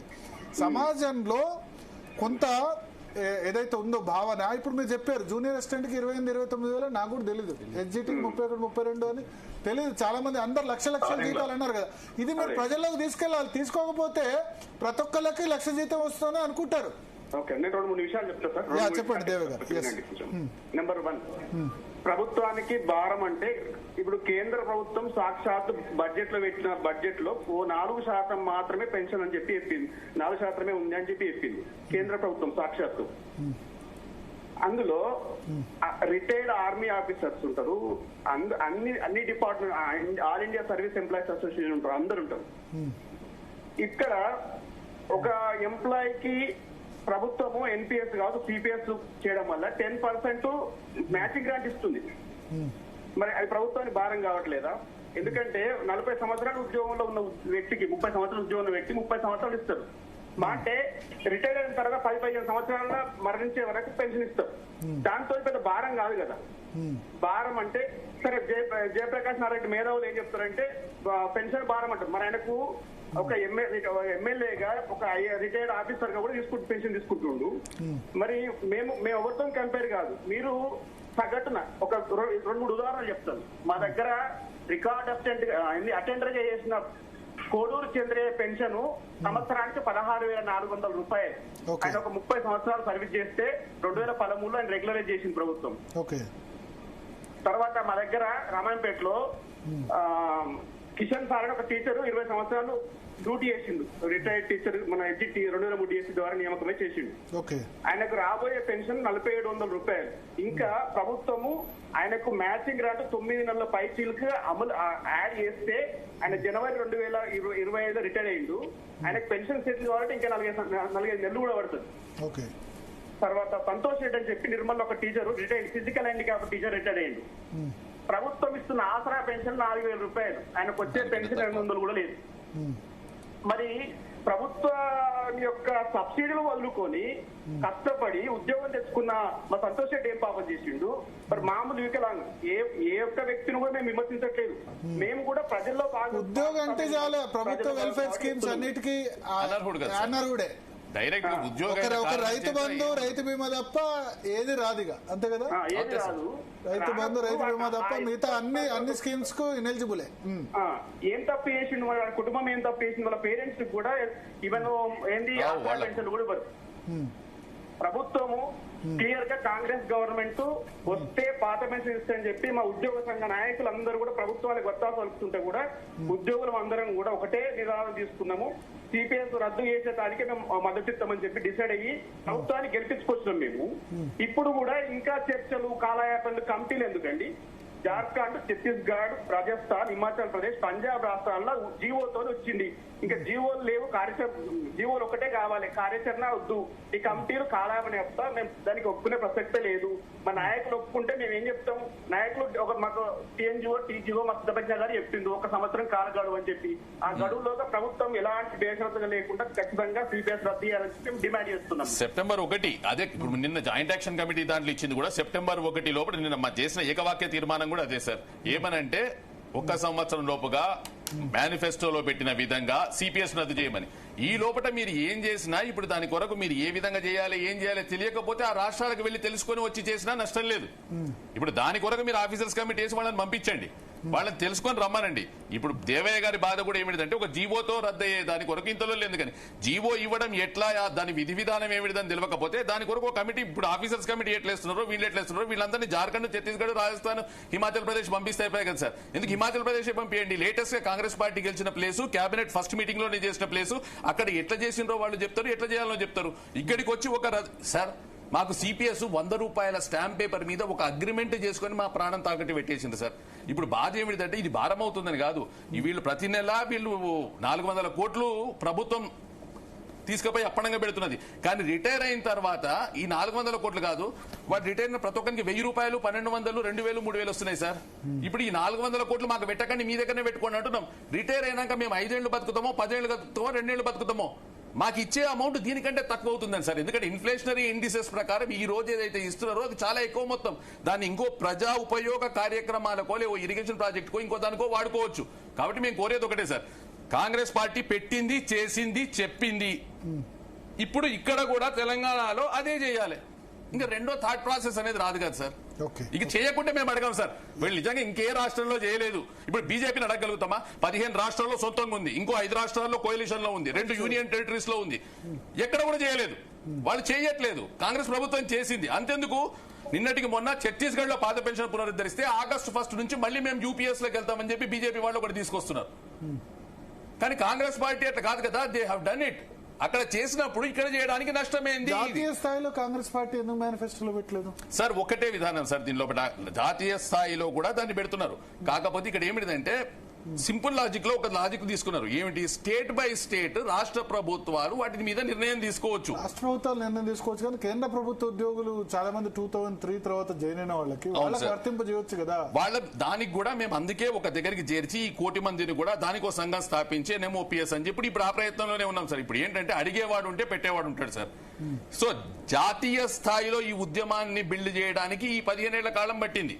ఇప్పుడు ఎవరెత్తినా, ఎవరు పాడినా, ఎవరు చెప్పినా ఇప్పుడు సిపిఎస్ రద్దు కావాలంటారు సార్. అంతెందుకు సార్, ఎన్పిఎస్ లో ఉన్న లోపాలను గుర్తించే కేంద్ర ప్రభుత్వం యూపీఎస్ తీసుకొచ్చింది. అంటే లోపాలు ఉన్నట్టే కదా, లోపాలు నష్టం ఉన్నట్టే కదా, ఎవడు రానట్టే కదా. మరి ఎన్పిఎస్ నుంచి యూపీఎస్ కి వచ్చినప్పుడు ఎన్పిఎస్ నుంచి ఓపీఎస్ రావడానికి ఉన్న ప్రాబ్లం ఏమిటిది? There is no exit policy అంటారు. There is a clear exit policy. When you can come out of NPS to UPS, why can't? అంతెందుకు సార్, 1 కోటి మందిలో వీళ్ళు అడిగినారు ఎన్పిఎస్ లో ఉన్న వాళ్ళు ఎవరైనా యూపీఎస్ కు పోతే వాళ్ళు ఆప్షన్ ఫామ్ ఇచ్చేయమని. 17,000 మంది చేసిండ్రు సార్. మిగిలిన వాళ్ళంతా లెటర్లు రాసిండ్రు, పోస్ట్ కార్డులు వేసిండ్రు. ఏమని? కాదు బాబు, మాకు ఓపీఎస్ఏ కావాలి, నో ఎన్పిఎస్, నో యూపీఎస్ అని. ఓకే, ఒక కాలర్ లైవ్ లో సిద్ధంగా ఉన్నారు హైదరాబాద్ నుంచి. నమస్కారం భరత్ గారు. నమస్కారం, చెప్పండి. ఈ రోజు మన ప్రజా ప్రభుత్వం అని చెప్పుకునే కాంగ్రెస్ ప్రభుత్వం తన మేనిఫెస్టోలో మొట్టమొదటిగా ఉద్యోగులకు సంబంధించిన విషయంలో మొట్టమొదటి అంశంగా పాత పెన్షన్ పునరుద్ధరణ, సిపిఎస్ రద్దు అనేది పెట్టడం జరిగింది. ఈనాడు అన్ని పథకాలు మేనిఫెస్టోలో పెట్టిన అన్ని పథకాలు చేస్తున్న మన కాంగ్రెస్ ప్రభుత్వం ఉద్యోగ ఉపాధ్యాయులకు సంబంధించిన అత్యంత ముఖ్యమైన అంశం, ఇప్పటికి చాలా మంది ఉద్యోగులు సిపిఎస్ రద్దును చేసి పాత పెన్షన్ పునరుద్ధరణ చేయాలని మేమందరం కోరుకుంటున్నాం. అలాగే ఉత్తరాదిన ఉన్న రాష్ట్రాల్లో కాంగ్రెస్ ప్రభుత్వం అక్కడ రద్దు చేసి దక్షిణాదిలో రద్దు చేయకపోవడం అనేది చాలా బాధాకరం. ఉత్తర భారతదేశానికి ఒక రూలు, దక్షిణ భారతదేశానికి ఒక రూలు కాంగ్రెస్ ప్రభుత్వం అమలు చేస్తుందనే సందేహము ప్రతి ఒక్క ఉద్యోగ ఉపాధ్యాయుల్లో ఉంటుంది. కావున మీ యొక్క ఛానల్ ద్వారా కాంగ్రెస్ ప్రభుత్వానికి వెంటనే సాధ్యమైనంత తొందరలో సిపిఎస్ రద్దు చేసి పాత పెన్షన్ పునరుద్ధరించాలని కోరుకుంటున్నాం. సార్, ఇప్పుడు ఇది బీహార్ లో కూడా ఇంపాక్ట్ చూపబోతోంది సార్. ఎందుకంటే బీహార్ లో ఆల్రెడీ తేజస్వి యాదవ్ గారు పాత పెన్షన్ పునరుద్ధరణ గురించి ఒప్పుకున్నారు. నవంబర్ లో జరగబోయే ఎలక్షన్ లో, బీహార్ ఎలక్షన్స్ లో మేజర్ క్రైటీరియా పాత పెన్షన్ పునరుద్ధరణ కాబోతోంది. సెప్టెంబర్ 14న అక్కడ మేజర్ స్కేల్లో ఒక ర్యాలీ, 2 లక్షల మందితో అక్కడ ర్యాలీ కూడా ప్లాన్ చేసినారు సార్. ఓకే, నేను ఒకటి చెప్తా, అంటే చర్చను కన్క్లూడ్ చేసే సమయం వచ్చింది కాబట్టి, ఉద్యోగులకు సంబంధించి ట్యాక్స్ పేయర్స్ ఇక్కడ ప్రతి ఉద్యోగి కూడా మోస్ట్లీ 70%, 80% ఉద్యోగులు ఈ సంవత్సరం 12,50,000 అయింది కాబట్టి వచ్చే సంవత్సరం కొంత ఉండొచ్చు, కానీ పోయిన సంవత్సరం వరకు కూడా most of the employees are taxpayers. So tax కడుతున్నారు. చాలా మందికి తెలియని విషయం ఏంటంటే, ఇప్పుడు పెన్షన్ తీసుకున్న వాళ్ళు చాలా మంది ట్యాక్స్ బ్రాకెట్ లో ఉండే, అంటే పోయిన సంవత్సరం 12,50,000 లిమిట్ చేసిన తర్వాత ఇప్పుడు కొంత తక్కువ మంది అయి ఉండొచ్చు, కానీ 70 to 80% ఉద్యోగులు ట్యాక్స్ పేయర్స్. అంటే ప్రభుత్వానికి మళ్ళీ వాళ్ళు జీతం ద్వారా వస్తున్న సొమ్మును మళ్ళీ తిరిగి ఇస్తున్నారు. అంటే మిగతా వాళ్ళకి, బిజినెస్ లో చేసే వాళ్ళకి లెక్క క్యాలిక్యులేట్ ఉండదు. 12 లక్షలు కాదు 20 లక్షలు సంపాదించినా వాళ్ళు వైట్ లో చూపలేరు. ఇన్కమ్ ట్యాక్స్ రిటర్న్ ఫైల్ చేస్తున్న వాళ్ళు చాలా తక్కువ. ఓన్లీ శాలరీడ్ ప్రభుత్వ, ప్రైవేట్ రంగంలో ఆర్గనైజ్డ్ లో ఉన్న వాళ్ళు మాత్రమే ఇన్కమ్ ట్యాక్స్ కడుతున్నారు, మిగతా వాళ్ళు కట్టట్లేదు. సో మళ్ళీ వాళ్ళ ట్యాక్స్ బ్రాకెట్ల ఆధారంగా 10%, 20%, 30% ట్యాక్స్ కడుతున్న వాళ్ళు కూడా చాలా మంది ఉన్నారు. అది చాలా సమాజంలో గ్రహించాలి. ఒకటి. రెండోది ఏంటంటే, మీరు నేను ప్రతిసారి చెప్తూ ఉంటాను, ఎందుకంటే ఈ సందర్భంలో ఉద్యోగులు అందరూ కూడా వింటారు కాబట్టి మీరు కూడా ఒక ఓటు బ్యాంక్ గా ఏర్పడాలి. ప్రభుత్వాన్ని మారుస్తున్నారు, మీకు ఇవాళ జీతం 1వ తారీఖు కూడా 1వ తారీఖు జీతం వేయడం కూడా ఘనతగా చెప్పుకునే పరిస్థితి వచ్చిందంటే ఆర్థిక వ్యవస్థలు అట్లా తయారయ్యంటే ఫ్రీబీస్ కారణం. నేను చాలాసార్లు చెప్పి ఉండొచ్చు, చాలాసార్లు బోర్ కూడా కొట్టి ఉండొచ్చు, కానీ పదే ఎందుకు చెప్తున్నానంటే మీరు ఒక ఓటు బ్యాంక్గా ఏర్పడాలి. 15 లక్షల మంది ఉద్యోగులు తెలంగాణ రాష్ట్రంలో ఉన్నారు. 15 × 3 లేదా 4 కుటుంబ సభ్యులు వేసుకుంటే 55-60 లక్షల మంది ఓటు బ్యాంకు. మాకు ఉచితాలు వద్దు. ఉచితాలంటే పెన్షన్ ఇవ్వండి, 65 సంవత్సరాలు 60 దాటిన వాళ్ళకి పెన్షన్ ఇవ్వండి, వికలాంగులకు పెన్షన్ ఇవ్వండి, విడోస్కి పెన్షన్ ఇవ్వండి. దాన్ని ఎవరు అనట్లే. ఫ్రీ బస్సులు అడగందే ఇవ్వడాలు, కళ్యాణ లక్ష్ములు, షాదీ ముబారక్లు, ఇటువంటి అవసరం లేదు. ₹1,00,000 పెళ్లి చేసుకోవడం అదేం లగ్జరీ కింద, పెళ్లికి ₹1,00,000 ఇవ్వడం అనే లగ్జరీ కిందకి వస్తుంది కదా. ఒకళ్ళకే లేకపోతే బీసీ బంధు అని చెప్పి 1,00,000 ఇచ్చారు, సాచ్యురేషన్లు ఇవ్వకపోతే ఓడిపోయినారు. దళిత బంధు మీద కూడా అటువంటి విమర్శలు వచ్చాయి, 10 లక్షలు దానికి సంబంధించి. సో ఇట్లా ఈ ఫ్రీబీస్ లో కూడా కొన్ని మీరు సెలెక్ట్ చేసుకొని, ఈ ఫ్రీబీస్ వల్లనే ఉద్యోగులకి జీతాలు ఇవ్వడం కూడా ఇబ్బంది అయిన పరిస్థితి. ప్రభుత్వాలు మీ 1వ తారీఖు జీతం ఇచ్చామని 1వ తారీఖు జీతం అన్నది ఇవ్వడం కూడా ఇప్పుడు వార్త అయిపోయింది. 1వ తారీఖు జీతం ఇవ్వాలి కదా, జీతం ప్రభుత్వ రెస్పాన్సిబిలిటీ కదా, అది కూడా గొప్పగా చెప్పుకునే పరిస్థితి వచ్చిందంటే దానికి కారణం ఫ్రీబీస్. మీరు ఉద్యోగులందరూ కూడా ఫ్రీబీస్ మీద పోరాడకపోతే మీ సమస్యలు ఇంకా ఇదే విధంగా ఉంటాయి. చాలాసార్లు చెప్పారు, మన జగదీశ్వర్ గారు కూడా నాకు తెలిసి మీరు ఫ్రీబీస్ బంద్ చేయండి, మాకు ఇచ్చేయండి అని చెప్పారు. ఇప్పుడు పిఆర్సీ ఎంత సంవత్సరంన్నర అయిందా 2 సంవత్సరాలు అయిందా పిఆర్సీ మీకు పెండింగ్ లో ఉండేవి? 2 సంవత్సరాలు అయింది. ఇంకో 2 సంవత్సరాలు కూడా వచ్చే పరిస్థితి లేదు, ఇచ్చే పరిస్థితి లేదు. వాస్తవం చెప్పాలి. మా న్యాయంగా మా డిమాండ్ మాకు ఇస్తారు. ప్రతి పిఆర్సీలో మీరు సంవత్సరం నోషల్ గా ఇచ్చినట్టు చూపిస్తారా? సంవత్సరం ఇప్పుడు 3 పిఆర్సీలు పోయినాయి. 1.5 year లాస్ అని చెప్తుంటే ప్రజలలో వ్యతిరేకత వస్తా అంటారు. మీరు పని చేసిన వాళ్ళకు కష్టపడి నౌకరు చేసుకుంటే జీతాలు ఎక్కువ అంటారు. ఇక్కడ పని చేయని వాళ్ళకేమో ఫ్రీగా ఇస్తుంటారు. కోట్లు ఉన్నాడేమో ట్యాక్స్ కట్టాడు. పెద్ద కార్లు వస్తే మొన్నదాకా 2 ఎకరాలే ఉన్నాయంటాడు, 100 కోట్లు ఉంటాయి. వీళ్ళ గురించి ఎవరు మాట్లాడారు? చిన్న ఉద్యోగి గురించి మాట్లాడు. ఎవరో ఎక్కడో ఒక 1,00,000 జీతం వచ్చింది, 1,50,000 వచ్చింది అని వాళ్ళ గురించి మాట్లాడు. 1,00,000 జీతం వస్తే ట్యాక్స్ కట్టాలి కదా, ట్యాక్స్ కట్టాలి కదా. మొన్నటి వరకు 20% ట్యాక్స్ బ్రాకెట్ లో ఉన్నారు కదా. ట్యాక్స్ ఓన్లీ ఎంప్లాయ్ కడుతున్నారు, 5% బయట కడుతున్నారు. ప్రభుత్వ ప్రైవేట్ రంగంలో ఉన్న వాళ్ళు మాత్రమే, ఆర్గనైజ్ లో ఉన్న వాళ్ళు ట్యాక్స్. మేము ఆ ట్యాక్స్ కడతాం, అన్ని ట్యాక్స్లు కడతాం, మళ్ళీ కొనుక్కుంటే జిఎస్టీ కడతాం. ప్రతి దానికి 2-3 ట్యాక్స్లు మేము కడుతున్నాం. కానీ అది వాళ్ళు మాకు మేము తీసుకునేది 12 సంవత్సరానికి 12 నెలలు కాదు, 10 నెలల జీతమే తీసుకుంటాం. 2 నెలలు అటే పోతుంటాయి. ఇవన్నీ ఎవరు చెప్పాలి, ఎప్పుడు చెప్పాలి? మీరు నిజంగా భరత్ గారు మీకు కృతజ్ఞత తెలుస్తున్నా. మా ఉద్యోగుల ప్రాబ్లం మీకు తెలుసు కాబట్టి మేము గంట పెద్ద September 1 సిపిఎస్ గురించి 1,000 మంది వచ్చి దాదాపు 30,000 మంది వచ్చారు. పిఆర్టీ మీటింగ్ అయినా జేఏసీ మీటింగ్ అయినా కనీసం జన్ల దించకుండా, కనీసం పర్మిషన్ ఇవ్వకుండా డిప్యూటీ సీఎం గారు చొరవ తీసుకొని, సీఎం గారు చొరవ తీసుకొని ఆ నిరసన వాళ్ళకి చెప్పే వాళ్ళకు అది ఉన్నది కాబట్టి వాళ్ళే పర్మిషన్ ఇచ్చారు. కనీసం కొన్ని ఛానల్ అయితే చూపించకుండా ఏదో ఒక సస్పెండ్ అని చెప్పేసి మాటి గద్దెలు చూపిస్తుంటారు. ఎక్కడో దొంగదాంతో గద్దెలు చూపిస్తుంటారు. ఇలా ఉద్యోగుల సమస్య గురించి ఎందుకు చూపించారు? అది కాదా చూపించాలి? ఉద్యోగులు కాదా? ప్రైవేట్ ఉద్యోగులైనా గవర్నమెంట్. నిన్న కూడా మిమ్మల్ని కాంటాక్ట్ చేశాను కానీ మీరు అందరు కూడా ధర్నాలో ఉన్నారని చెప్పారు. రాత్రి సాయంత్రం అందుకోలేదు. నిన్ననే చర్చకు ప్రయత్నం చేశాం, ధర్నా కవరేజ్ చేశాం. నిన్న రాత్రి చర్చ కంటే మీరు అందుబాటులో, ఎందుకంటే ధర్నాలో అందరు ఉన్నారన్నారు. 7 o'clock అందుబాటులో లేరని ఇవాళ చర్చ పెట్టాం. డెఫినెట్ గా మేమైతే జీ తెలుగు న్యూస్ తరఫున ప్రభుత్వ ఉద్యోగులకు సంబంధించి న్యాయమైన డిమాండ్స్ అన్నిటికీ కూడా వీఆర్ దేర్ విత్ యూ.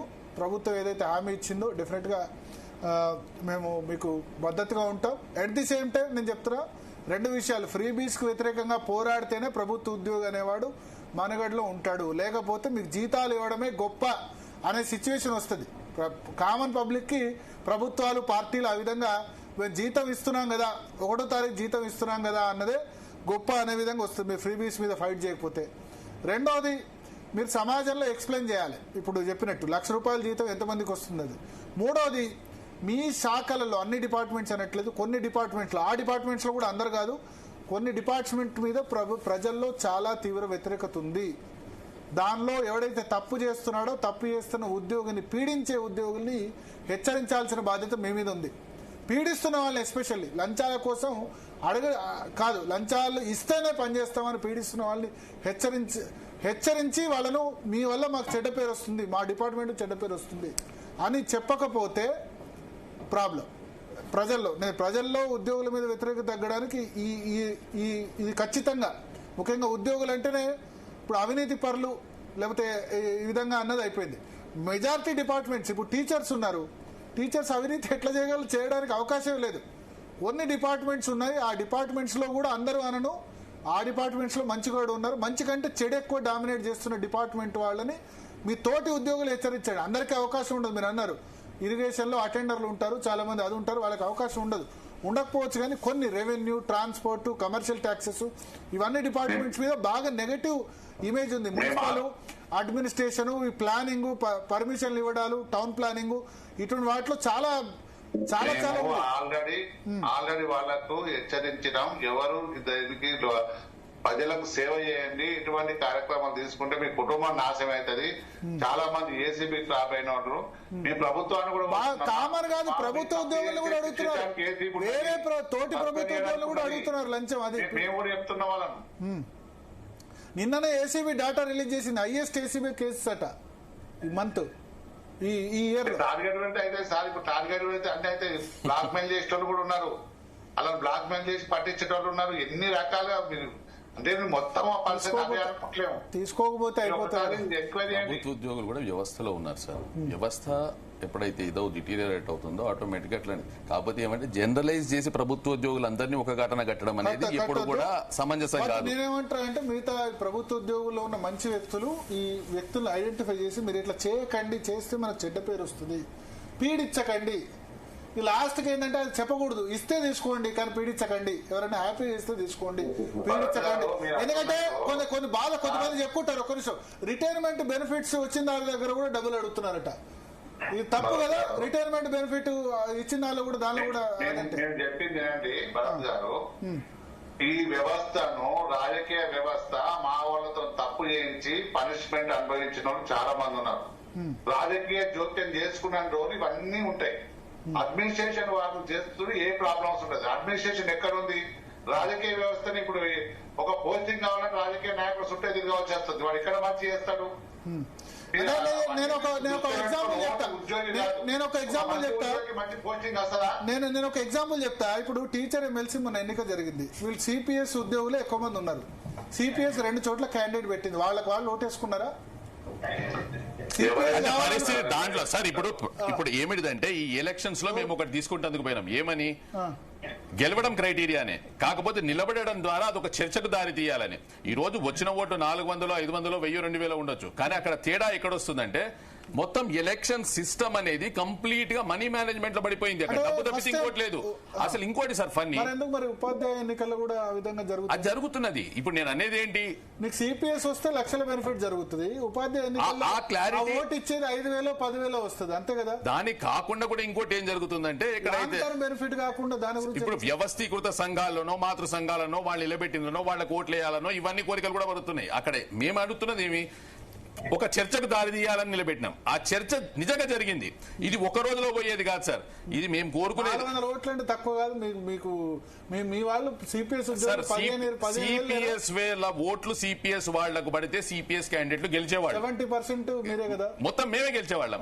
కానీ ఈ రోజు ఇంకా 10% ఓట్లు ఈ రోజు కనీసం కళ్ళు తెరవకపోవడం కారణం అదే చెప్తున్నాను సార్. కానీ 10% పడ్డాయి సార్. అంటే ఆ 10% మంది కళ్ళు తెరిచిండ్రు. ఆ ఒక్కొక్కడు కూడా ఇంకో 100 మందిని తయారు చేయగలరు. రాబోయే కాలానికి నిజంగా మొత్తం 15,000 ఓట్లు వచ్చినా ఆశ్చర్యపోవాల్సిన పని లేదు. కానీ పరిస్థితి అది కాదు. ఆ లోపట ఎంతవరకు జరిగితే అంత తొందరగా ఈ సిపిఎస్ రద్దు కావాలి. కాంగ్రెస్ పార్టీ పెట్టింది, వచ్చింది. కాబట్టి ఇప్పుడు జాయింట్ యాక్షన్ కమిటీ ద్వారా 2006 సంఘాలు సెప్టెంబర్ 1కి డెడ్ లైన్ పెట్టినాయి సార్. వాళ్ళు నిజంగా ఎన్నడూ పెట్టలేదు సార్. అన్ఫార్చునేట్ అంటే టీచర్ ఎమ్మెల్సీ ఎన్నికల్లో నిజానికి ఇదివరకు ఈ కార్పొరేట్లు ఇది లేని రంగం అయిపోయింది సార్. ఇది రంగం అనుకున్నాం, ఇది కూడా అది అయిపోయింది. భరత్ గారు, మీరు సిపిఎస్ రద్దు చేస్తాననే ఇలా కాంగ్రెస్ ప్రభుత్వాన్ని ఓట్లేసి సార్. 1.8 మా ఉద్యోగులే ఆ సిపిఎస్ ఉద్యోగులు పోస్టర్ బ్యాట్ తీసుకొని మళ్ళీ ఓటేసారు సిపిఎస్ రద్దు చేస్తారని. అవును, చేయలేదు కానీ ఎట్లా అంటారు?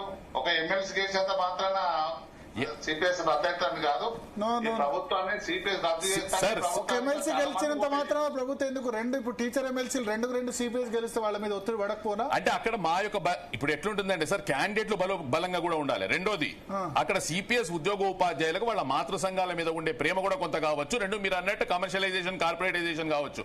ఈ ఎమ్మెల్సీ ఎన్నికలు ఏ విధంగా కూడా సిపిఎస్ రద్దును ప్రభావితం చేయకపోవచ్చు. టీచర్ ఎమ్మెల్సీ ఎన్నికలు కార్పొరేటీకరణ అయితే అన్ఫార్చునేట్ అంటాను నేను. కానీ సార్ కావద్దని నేను కోరుకుంటాను. ఎందుకంటే అందరికి ఎమ్మెల్సీ ఇవ్వలేదు. మీకు ఇరిగేషన్ శాఖకి ఎమ్మెల్సీ ఇచ్చారా? గ్రాడ్యుయేట్లు టీచర్లకు మాత్రమే ఇచ్చారు. ఆర్టీసీ ఎంప్లాయీస్ 84,000 మంది ఉన్నారు, వాళ్ళకి ఇచ్చారా? పోలీసులకు ఇచ్చారా ఎమ్మెల్సీ? ఎందుకు టీచర్ అంటే మేధావులను ఇచ్చారు, మిగతా డిపార్ట్మెంట్ వాళ్ళకి ఎందుకు ఇవ్వలేదు? ఇచ్చే మేధావులు రావాలని ఇచ్చారు కదా. టీచర్ ఎమ్మెల్సీ చుక్కా రామయ్య లాంటి మేధావి కదా వచ్చింది. ప్రొఫెసర్ నాగేశ్వర్ గ్రాడ్యుయేట్ నుంచి వచ్చారని కూడా. సో అటువంటి మేధావులు రావాలని పెట్టింది టీచర్ ఎమ్మెల్సీ. అది కూడా కార్పొరేటీకరణ కావడం నేను వ్యతిరేకిస్తున్నా అంట. దాన్ని మీరు తప్పు పడతాం, అది రైట్ అంటే మీ ఇష్టం. లేదు, అది మీరు చెప్పింది కరెక్టే. కానీ ఈ రోజు కాంగ్రెస్ ప్రభుత్వం వచ్చిందంటే శ్రీపాల్ రెడ్డి గారు పిఆర్టీ మొదటి నుంచి ఫైట్ చేస్తున్నారు. దాంట్లో దానిలో ఏం లేదు, తప్పలేదు సార్. ఇప్పుడు టోటల్ కాంగ్రెస్ ప్రభుత్వం ఈ రోజు ఎలక్ట్ కావడానికి వచ్చిన 1%, 2% తేడా కూడా మొత్తం ఉద్యోగస్తుల ఓట్లే. కేవలం సిపిఎస్, ఓపీఎస్ వాళ్ళు కలిసి చేసిన కారణంగానే ఈ రోజు చరిత్ర తిరగరాయడం జరిగింది. లేకపోతే వాళ్ళు గెలిచిన 20కి పైగా స్థానాలు 5,000 లోపల మెజారిటీతో ఉన్నవే. నేను చెప్పేది ఏంటంటే దయచేసి గ్రాడ్యుయేట్ టీచర్ ఎమ్మెల్సీని కూడా కార్పొరేట్ చేయకండి. అది మేధావులే రావాలి. డబ్బులున్నవాడు వస్తే గనక జరిగింది. డబ్బులున్న వాళ్ళు గెలుపొందిన వాళ్ళు నేను ఏమనట్లేదు. బట్ గ్రాడ్యుయేట్కి సంబంధించి, టీచర్ సంబంధించి కూడా అది పోవాలి. ఫైట్ చేసే వాళ్ళు రావాలి. అది యాక్సెప్ట్ చేస్తే చేస్తారు. Maybe some people may not agree. గెలిచిన వాళ్ళు ఇప్పుడు అదా ఇదా గెలిచిన వాళ్ళ మీద వ్యతిరేకత కాదు. టీచర్ ఎమ్మెల్సీ గ్రాడ్యుయేట్ ఎన్నికల్లో కూడా నోట్లు పంచే విధానం వస్తే ఇంకా ఏం చేయలేరు, బాగుపరచలేదు. నిలబడి మేము చాలా ధైర్యాన్ని చూపించాం. మనం వేరే వాళ్ళని అనలేం, పేదవాళ్ళని డబ్బులు తీసుకోవద్దు అని అనలేం కదా. కానీ పేదవాళ్ళని డబ్బులు తీసుకోవద్దు అనలేం మనం. ఇక్కడ గ్రాడ్యుయేట్లు టీచర్ సంబంధించి కూడా డబ్బు తీసుకుంటే మనం పేదవాళ్ళని అడిగే హక్కు ఎక్కడ ఉంటుంది? నువ్వు నోటు తీసుకోవద్దని అడిగే హక్కు ఉంటుందా? ఉండదు కదా. దానిలో కూడా ప్రవేశించాయి. నిజంగా వాళ్ళకే ఓట్లు వేసారా లేదా అన్నది. కానీ అసలు దాన్ని అది కూడా మనం చెప్పుకోవడం తప్పితే అక్కడ జరిగాయా లేదా అనే దానికి కూడా ఆధారం ఉండదు సార్. చాలా జరిగే గూగుల్ పేలు ఉన్నాయి. చాలా మంది నాకు గూగుల్ పే కొట్టమన్నారు, యూపీఎస్ కొట్టమన్నారు. ఎందుకు ఇవన్నీ కూడా కొట్టలేదు. డైరెక్ట్ గా నాకు పడలేదు ఇంకా అని ఫోన్ చేసి మరి అడిగిన వాళ్ళు ఉన్నారు. వాళ్ళు ఏదో అది కాకుండా జరిగాయి. సరే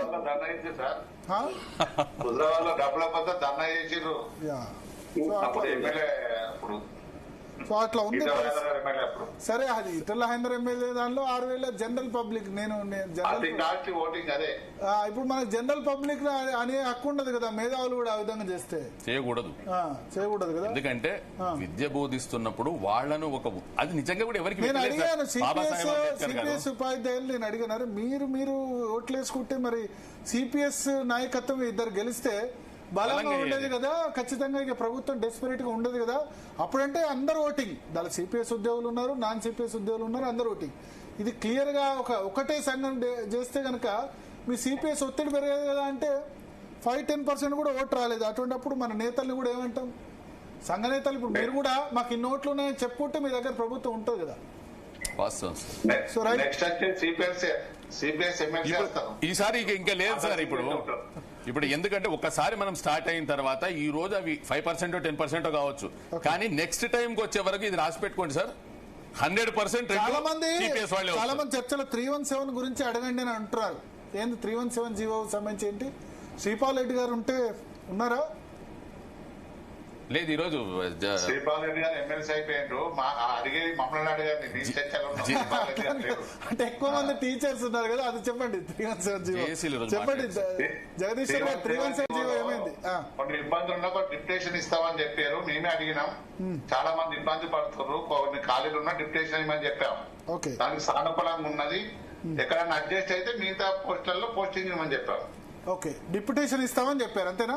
ఎందుకంటే చర్చలో చాలా మంది కామెంట్లు పెడుతున్నారు 317 పై మాట్లాడండి అని. సో సో చాలా మంది సేవలో ఎక్కువ మంది ఉన్నారు, ప్రాబ్లం ఉన్న పాపం చాలా ఇబ్బంది పడుతున్నారు.